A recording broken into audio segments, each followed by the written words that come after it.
Hello, my name is Jiso and I'm reading Master Dōgen's Shōbōgenzō. And there's a barky dog next door.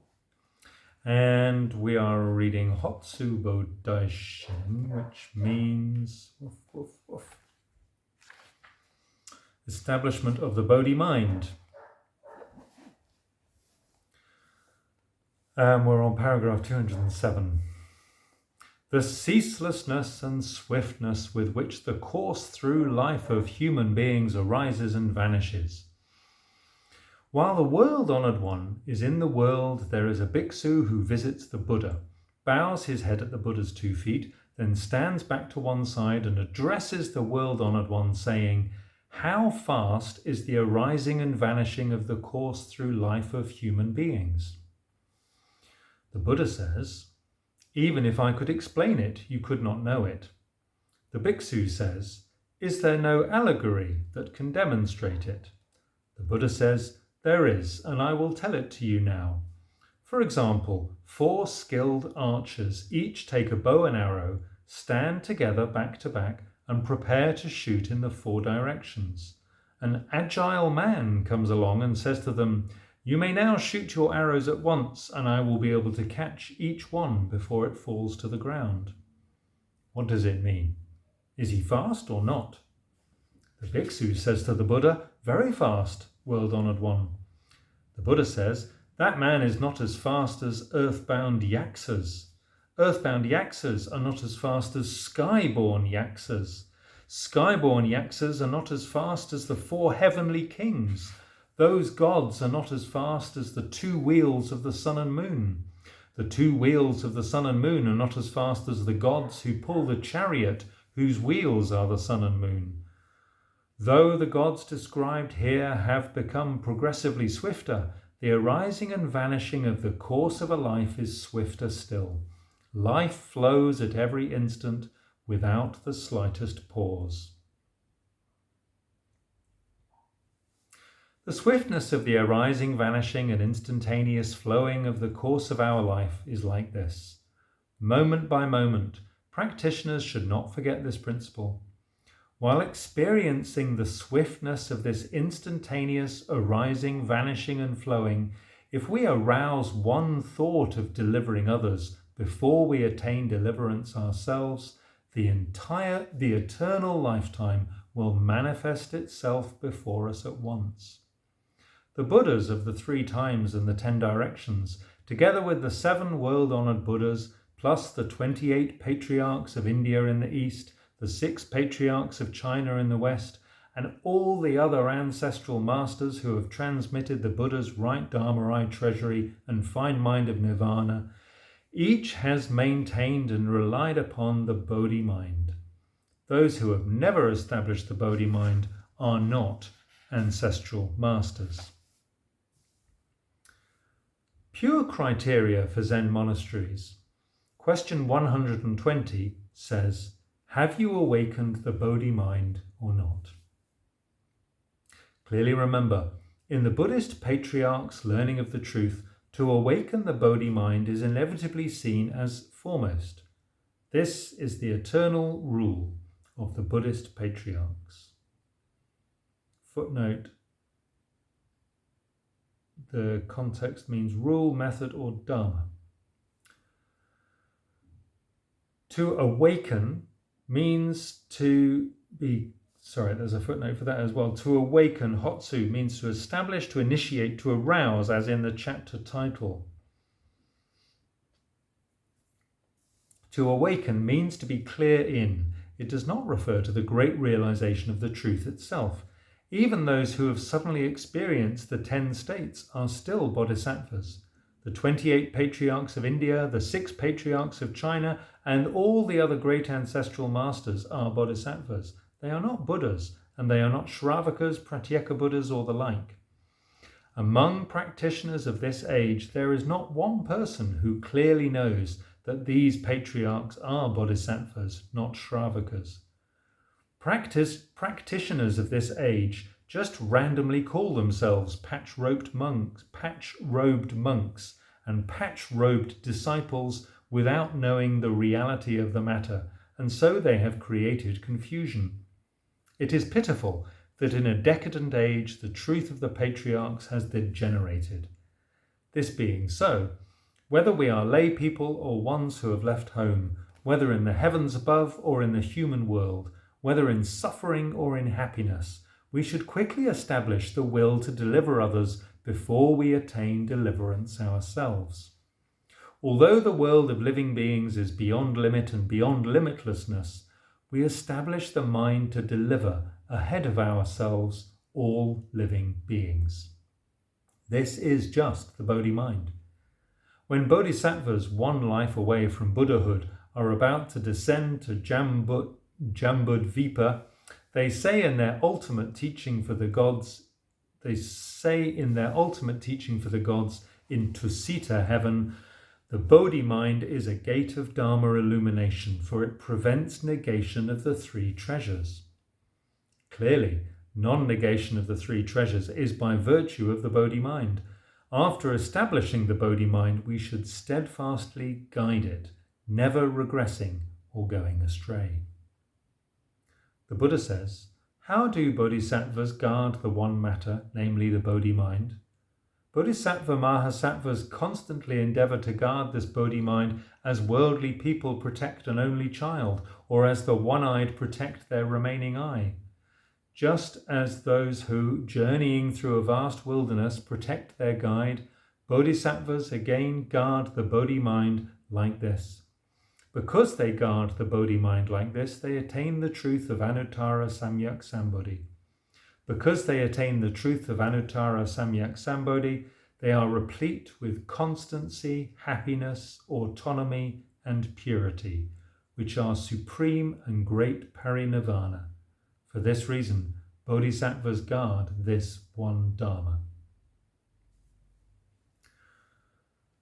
The Buddha's words on guarding the Bodhi-mind are evidently like this. The reason we guard it and never permit backsliding is that, as popular custom has it, there are three things which, though born, do not reach maturity.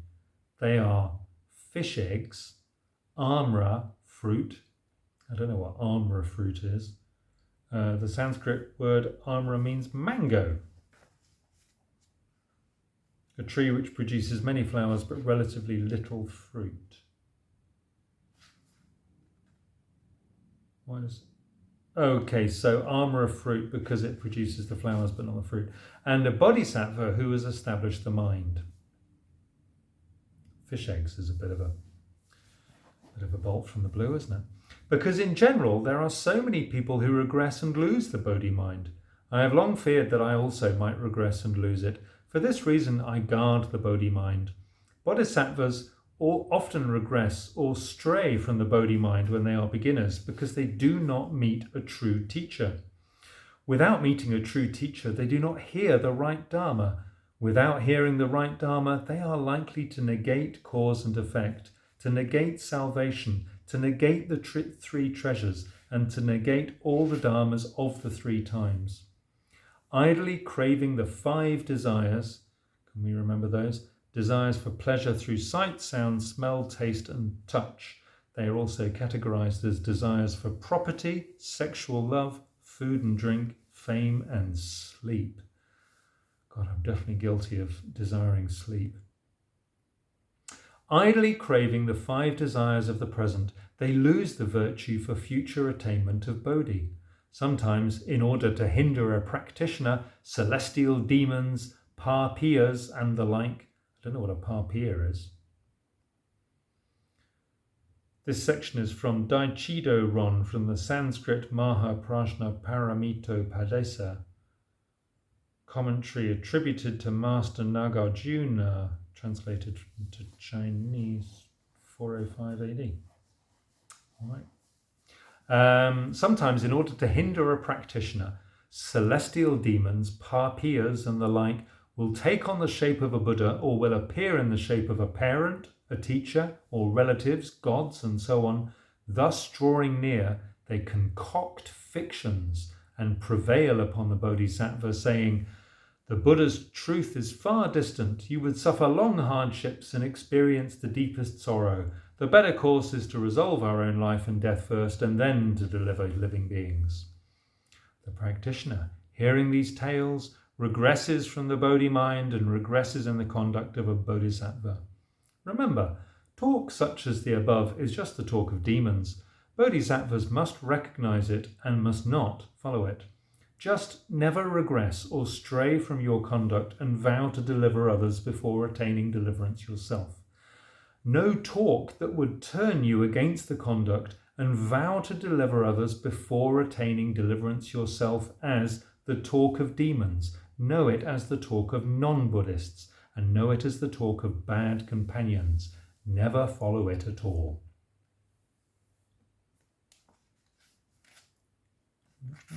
Oh yeah, we'll finish this. There are 4 kinds of demon. The first is demons of hindrance. The second is demons of the 5 aggregates. The third is demons of death. And the fourth is celestial demons. This section is from Daichido Ron, the Sanskrit. Haven't we just read that one? Okay, I might have read the wrong footnote earlier. Celestial demons, Papiyas and the like, I read the wrong, okay. Celestial demons refers to one of the demons who rule Paranirmita, I can't pronounce that. Okay, don't worry about our demons. Just don't associate with any kind of demons.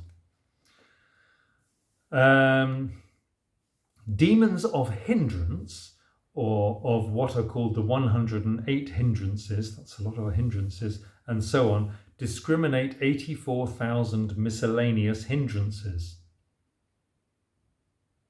84,000.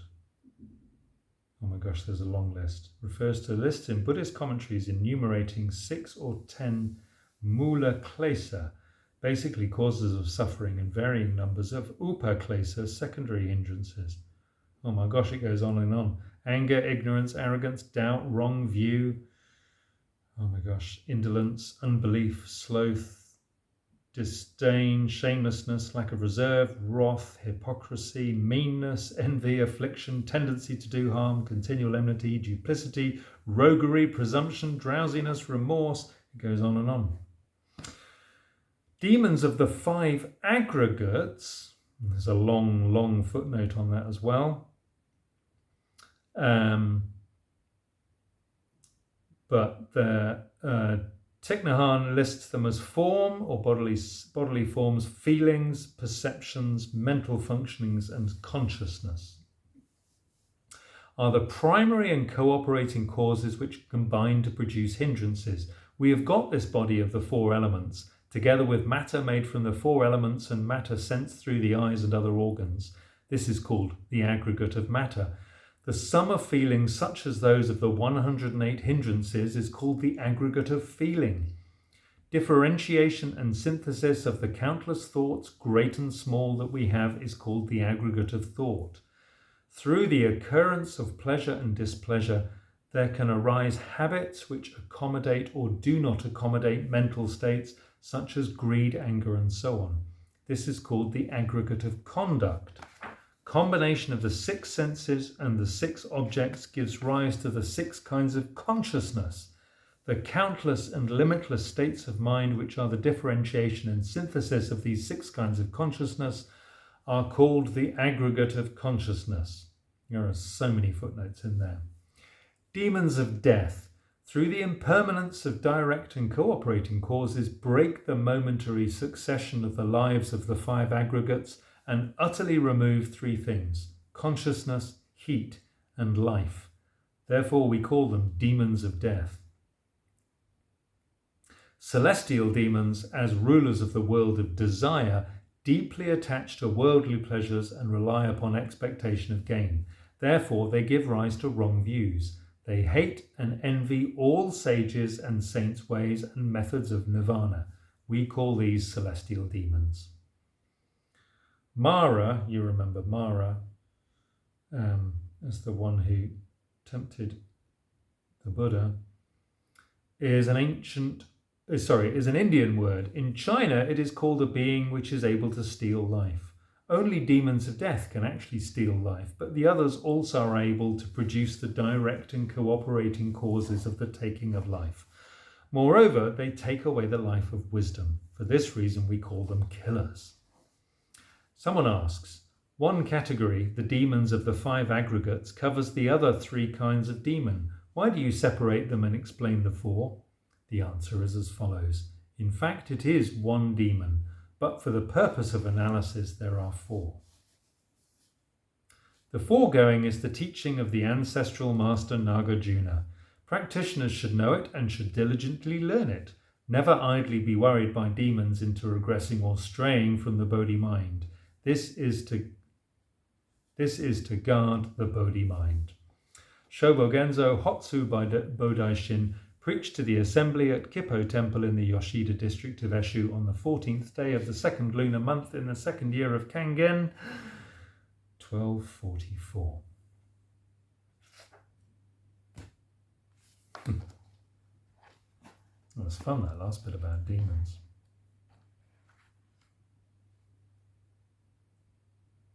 Demons of death. All right. Thanks for listening. Do take care.